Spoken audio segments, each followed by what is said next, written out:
ನಗರದಲ್ಲಿರುವ ವಿಜಯಪುರ ಜಿಲ್ಲಾ ಕೇಂದ್ರ ಸಹಕಾರಿ ಬ್ಯಾಂಕಿನ ಆವರಣದಲ್ಲಿ ಆಯೋಜಿಸಿದ್ದ ಬ್ಯಾಂಕಿನ 106ನೇ ವಾರ್ಷಿಕ ಸಭೆಯ ಅಧ್ಯಕ್ಷತೆ ವಹಿಸಿ ಮಾತನಾಡಿದ ಅವರು 2024-25ನೇ ಸಾಲಿನಲ್ಲಿ ನಮ್ಮ ಬ್ಯಾಂಕ್ 8.53 ಕೋಟಿ ರೂಪಾಯಿ ತೆರಿಗೆ ಪಾವತಿ ಬಳಿಕ 25.18 ಕೋಟಿ ರೂಪಾಯಿ ನಿವ್ವಳ ಲಾಭ ಗಳಿಸಿದ್ದು ಇತಿಹಾಸದಲ್ಲೇ ಇದು ದಾಖಲೆ ಬರೆದಿದೆ.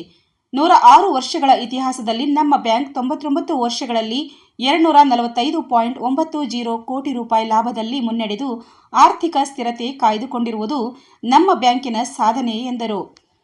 ಸಿರಹಟ್ಟಿ ಬಾಲೆಹೊಸೂರು ಶ್ರೀ ಫಕ್ಕೀರೇಶ್ವರ ಭಾವೈಕ್ಯತಾ ಸಂಸ್ಥಾನ ಮಠದ ಜಗದ್ಗುರು ಶ್ರೀ ಫಕ್ಕೀರ ದಿಂಗಾಲೇಶ್ವರ ಸ್ವಾಮೀಜಿ ಮತ್ತು ತಿಕೋಟದ ಶ್ರೀ ಚೆನ್ನಮಲ್ಲಿಕಾರ್ಜುನ ಶ್ರೀಗಳು ಸಾನ್ನಿಧ್ಯ ವಹಿಸಿದ್ದರು.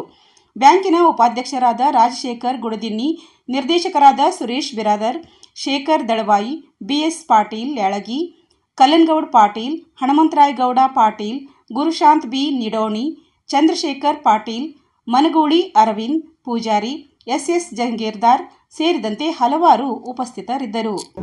ಎಲ್ಲರನ್ನು ಮತ್ತೊಮ್ಮೆ ಮಗದೊಮ್ಮೆ ಹೃತ್ಪೂರ್ವಕವಾದಂತಹ ಸ್ವಾಗತವನ್ನು ಬಯಸ್ತಾ ನನ್ನ ಸ್ವಾಗತ ಭಾಷಣವನ್ನು ಮುಕ್ತಾಯಗೊಳಿಸಿದ್ದಾರೆ. ಜೈ ಹಿಂದ್, ಜೈ ಸಹಕಾರ.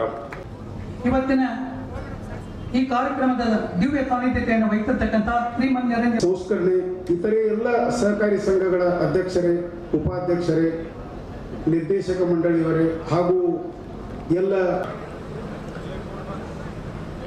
ರಾಜಶೇಖರ್ ಗುಡದಿನ್ನಿ ಮಾನ್ಯ ಉಪಾಧ್ಯಕ್ಷರು, ಆಡಳಿತ ಮಂಡಳಿಯ ಸದಸ್ಯರು, ಇನ್ನೋರ್ವ ಶ್ರೀಗಳಾದಂಥ ಶ್ರೀ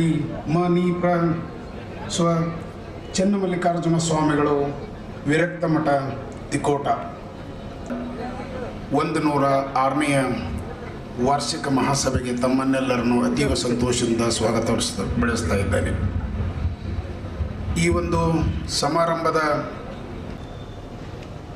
ಪ್ರಪ್ರಥಮದಲ್ಲಿ ಗ್ರಾಮದ ನಗರದ ಆರಾಧ್ಯ ದೈವ ಸಿದ್ದರಾಮೇಶ್ವರ ಸತ್ಯದ ಶಿವಜ್ಯೋತಿ ಫಲಪ ಇರುವಂತೆ ಅನೇಕ ನಿರ್ದೇಶಕರಿದ್ರು. ಅವರೆಲ್ಲರ ಹೆಸರನ್ನ ನಾನೀಗ ತೆಗೆದುಕೊಳ್ಳಿಕ್ಕೆ ಆಗ್ಲಿಕ್ಕಿಲ್ಲ. ಯಾಕೆಂದ್ರೆ ದಿವಂಗತ PM ನಾಡಗೌಡರು ಇರ್ಬೋದು, ಪಗು ಹಳಕಟ್ಟಿ ಅವರು ಕೂಡ ಈ ಬ್ಯಾಂಕಿನ ನಿರ್ದೇಶಕರು. ಅವ್ರ ಜೊತೆಗೆ ಅನೇಕ ಹಿರಿಯ ಅಧ್ಯಕ್ಷರಾಗಿ ಹೋಗಿದ್ದಾರೆ. ಗುರುದಿನಿ ಸಾಹೇಬರು, ಗುರಡ್ಡಿ ಸಾಹೇಬರು, ಕನ್ನಡಿ BR ಪಾಟೀಲ್, ಇವರೆಲ್ಲರನ್ನ ನೆನೀತಾ ಹಾಲಿ ನನಗೆ ಮಾರ್ಗದರ್ಶಕರಾಗಿ NG ಪಾಟೀಲ್ರು, ಕೊಟ್ರೇಶ್ ಸಾಹೇಬರು, ದಿವಂಗತ ಯಾದವಾಡ್ ಸಾಹೇಬರನ್ನು ಕೂಡ ನಾನು ನೆನೀತೀನಿ. ಈ ಸಂದರ್ಭದಲ್ಲಿ ವರದಿ ವಾಚನಕ್ಕಿಂತ ಪೂರ್ವದಲ್ಲಿ ಕೆಲವು ವಿಷಯಗಳನ್ನ ತಮ್ಮ ಗಮನಕ್ಕೆ ನಾನು ತರಲಿಕ್ಕೆ ಇಚ್ಛೆ ಪಡ್ತಾ ಇದ್ದೀನಿ. ಮೊದಲೇದು, ಬ್ಯಾಂಕು 106 ವರ್ಷಗಳ ಅವಿರತ ಸೇವೆಯನ್ನ ಮಾಡಿದೆ. ಜೊತೆಗೆ ನನಗೂ ಕೂಡ 27 ವರ್ಷ ಅಧ್ಯಕ್ಷನಾಗಿ ತಮ್ಮ ಸೇವೆ ಸಲ್ಲಿಸತಕ್ಕಂಥ ಅವಕಾಶ ಕೊಟ್ಟಿದೆ. ಈ ಸಂದರ್ಭದಲ್ಲಿ ಲಾಭ ನಷ್ಟದಲ್ಲಿ ಈ ಬ್ಯಾಂಕು 106 ವರ್ಷದಲ್ಲಿ 99 ವರ್ಷ ಲಾಭ ಮಾಡಿದೆ. ಆದ್ರೆ ಕೇವಲ 6-7 ವರ್ಷನ ಹಾನಿಯಲ್ಲಿದೆ.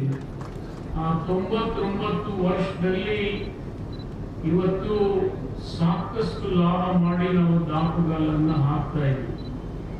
ಜೊತೆಗೆ ಇವತ್ತು ಬಾಗಲಕೋಟೆ ಜಿಲ್ಲೆ ನಮ್ಮಿಂದ ಬೇರ್ಪಡಬೇಕು ಅಂತಕ್ಕಂಥ ಆಸೆ ನಾವು ಪಟ್ಟಿದ್ದಿಲ್ಲ.